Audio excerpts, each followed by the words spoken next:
Hello friends, law lecture में आप सब लोगों का स्वागत है। आज हम लोग इंडियन एविडेंस एक्ट 1872 यानी कि जिससे हम हिंदी में कहते हैं भारतीय साक्ष्य अधिनियम 1872, उसमें एक डॉक्ट्राइन को देखने वाले हैं, जिस डॉक्ट्राइन का नाम है doctrine of res gestae. Section 6 में ये दिया हुआ है और इसको हिंदी में कहते हैं तथ्य जो एक ही समव्यवहार के भाग हैं। इस वीडियो में हम लोग देखने वाले हैं ओरिजिन इस डॉक्ट्राइन का, मीनिंग, डेफिनेशन, इलिस्ट्रेशन और साथ के साथ लीडिंग केस। तो चलिए शुरू करते हैं। सबसे पहले बात करते हैं कि भाई रेस जेस्टे का ओरिजिन कहाँ से हुआ। तो रेस जेस्टे जैसे कि ये कि it is a Latin term, ये एक लैटिन टर्म है और इसका जो ओरिजिन है वो 1610 से 1620 में हुआ था। अब मीनिंग क्या है, तो रेस जेस्टे लैटिन वर्ड है, ये तुमने समझ लिया, जिसका मीनिंग होता है थिंग्स डन। एक तरीके का नाउन है, things done. This is the rule of law of evidence and is an exception to hearsay rule of evidence. यानी कि जो कार्य किए गए हैं उनसे रिलेटेड ये है। उसके बाद बात करते हैं इसकी डेफिनेशन। तो जैसा हम पहले समझ चुके हैं, डेफिनेशन में है थिंग्स डन यानी कि किए गए कार्य, ऐसे इस तरीके के एक्ट जो act and circumstances and statement that are incident to the fact of a litigated matter. जो इस तरीके से मैटर्स होते हैं उनसे वो जो इंसिडेंट होते हैं, उन इंसिडेंट से रिलेटेड जो फैक्ट होते हैं, जो तथ्य होते हैं, यानी कि इस तरीके के फैक्ट जो एक ही तरीके के समव्यवहार के पार्ट होते हैं, भाग होते हैं। अब उसके बात करते हैं section 6 of Indian evidence act 1872 में किस तरीके से दिया हुआ है। तो कुछ वर्ड्स दिए हुए हैं like fact which do not in issue are so connected with the fact in the issue so as the from a part of same transaction are relevant whether they occurred at the same time and place or at different times and places।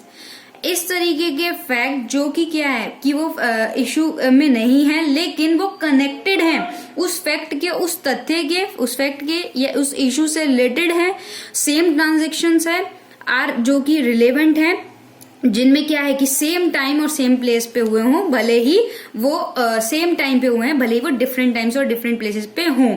इस तरीके के fact, इसमें क्या चीजें हैं, इस तरीके के फैक्ट। ठीक, दूसरी बात आई फैक्ट इन इशू में जो मैटर्स आते हैं, और थर्ड वन इज रिलेवेंट। तो हम पहले ही समझ चुके हैं इन तीनों का। तो ये इस तरीके के जो फैक्ट्स होते हैं जो एक ही टाइम पे की गई कोई भी घटना हुई होती है, उस तरीके के मैटर में आते हैं, तो वो रिलेवेंट ही कहलाते हैं। ये इस डॉक्ट्राइन रेस जेस्टे का आपको एक डेफिनेशन है। अब रेस जेस्टे क्या है? रेस जेस्टे are those fact which automatically और naturally from a part of same transaction, जो कि सेम ट्रांजेक्शन के पार्ट होते हैं, या तो वो ऑटोमेटिकली होते हैं या नेचुरली उस फैक्ट के वो पार्ट बन जाते हैं।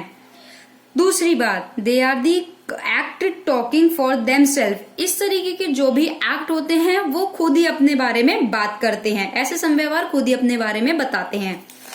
उसके बाद जो हमने circumstantial fact are admitted as forming a part of res gestae, it being a part of the original proof of what has taken place. हमने सर्कमस्टेंशियल फैक्ट पढ़े थे, तो सर्कमस्टेंशियल फैक्ट की तरीके से इन्हें एक फॉर्मिंग जो पार्ट है वो रेस जेस्टे का ही पार्ट है। चलिए एक इलिस्ट्रेशन से समझ लेते हैं ताकि और क्लियर हो जाए। ए एक्यूज है जो कि उस ए ने बी को पीट कर मार दिया। अब बी को जब उसने मारा उस टाइम पे ए ने जो भी कुछ कहा या बी ने जो भी कुछ कहा या वहां आसपास के खड़े हुए लोगों ने जो भी कुछ सुना या कहा, वो सब क्या होगा? वो सब पार्ट होगा किसका? ट्रांजैक्शंस का, इज अ रिलेवेंट फैक्ट। वो रिलेवेंट फैक्ट के अंदर आएंगे। दूसरी बात, रिलेवेंसी ऑफ फैक्ट हम पहले ही पढ़ चुके हैं कि सेक्शन 5 से लेके सेक्शन 55 तक गिवन है। सेक्शन 5, 6, 7, 8, 9 ये आप एक बार रीड कर सकते हैं। अब लास्ट वन हम लोग देखते हैं लीडिंग केसेस, जिससे हमें और क्लियर हो जाएगा कि रेस जेस्टे आखिर है क्या। तो सबसे पहला केसेस है रेटन वर्सेस क्यूइन। इस केस में क्या हुआ कि इस केस में विक्टिम जो थी वो वाइफ थी। उसने पुलिस को फोन लगाया हेल्प के लिए और उसने बोला कि जो है आप पुलिस ऑपरेटर को कि आप पुलिस से कॉल जो कनेक्टेड करो। जैसे ही वो कनेक्टेड करता, उससे पहले जो कॉल थी वो डिस्कनेक्टेड हो गई। उसके बाद पुलिस को उसी लेडी की जो डेड बॉडी है वो उसी के घर में मिलती है। ठीक, और ये पता चलता है, जो फोरेंसिक रिपोर्ट हुई तो उसमें पता चलता है कि कॉल करने का टाइम और डेथ का टाइम सेम ही था। लेकिन जब उसके पति से पूछा गया, जब घर पे आई पुलिस और जब उसके पति से पूछा गया कि भाई किस तरीके से हुआ, तब उस टाइम पे जो हस्बैंड था उसने बोल दिया कि अपने डिफेंस में मेरे से एक्सीडेंटली जो है गोली लग गई वाइफ को। तो यहाँ पे क्या है, यहाँ पे मतलब पहले से ही पता चल रहा है कि भाई जब सेम टाइम है, भले ही कैसे भी हो लेकिन सेम ट्रांजेक्शन है, सेम टाइमिंग है, तो जो वाइफ है वो खुद को बचा ही रही थी। तो ये एक रेस जस्टे का पार्ट ही हुआ, तो ये रेस जस्टे के अंडर आता है। एक और केस को देख लेते हैं। दूसरा केस है सुखर वर्सेस स्टेट ऑफ यूपी। इसमें थोड़ा सा मैं पहले समझाती थी। उस केस में हुआ क्या कि एक इंसान था, मान लीजिए ए था, ठीक। ए का क्या हुआ, ए को बी क्या कर रहा था, बार बार ना इस तरीके से धमकी दे रहा था, मतलब मारने का ट्राई कर रहा था। जब वो मारने का बी को ट्राई कर रहा था तो बी ने उस टाइम पे क्या किया, बी चिल्ला दिया। बी की चीख सुनकर जो एक और पर्सन है वो वहां पे आ गया और उसने गोली मारते हुए नहीं देखा, लेकिन जब बी को गोली लग चुकी थी, सी वहां पे पहुंचा, तो उस टाइम पे जो एक्यूज पर्सन है उसको 307 आईपीसी 1860 के अंडर में चार्ज कर दिया गया।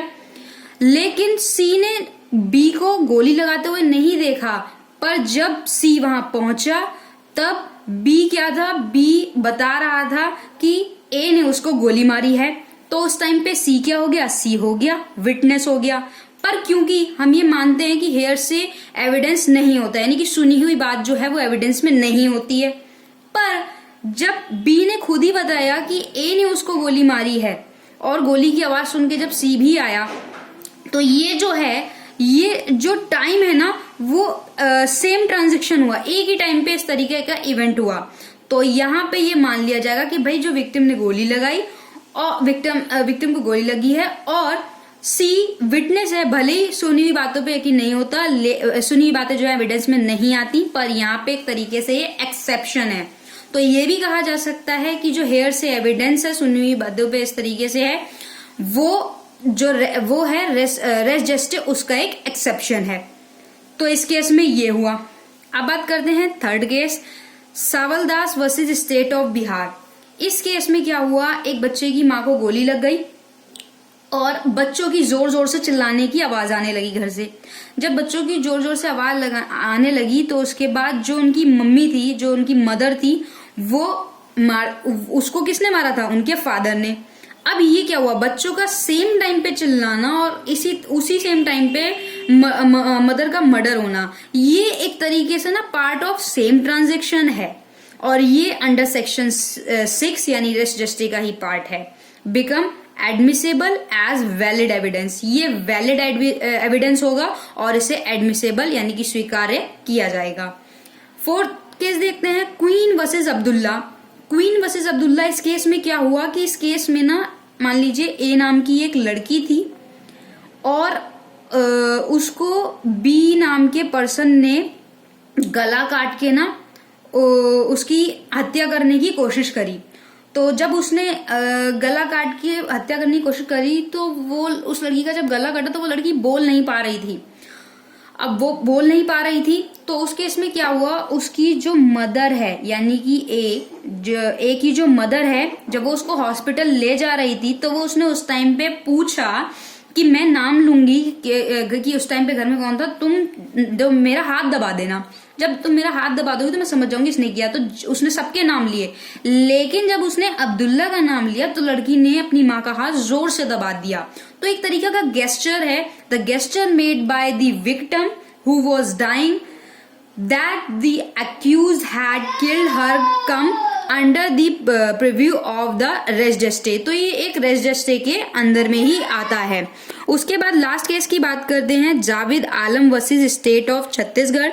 इसमें सुप्रीम कोर्ट ने ये साफ साफ कह दिया कि सेक्शन 6 जो है एक्सेप्शन है to rule of hearsay evidence, जो कि मैंने आपको पहले ही बताया है। तो आई होप रेस जस्टे आपको क्लियर हुआ होगा।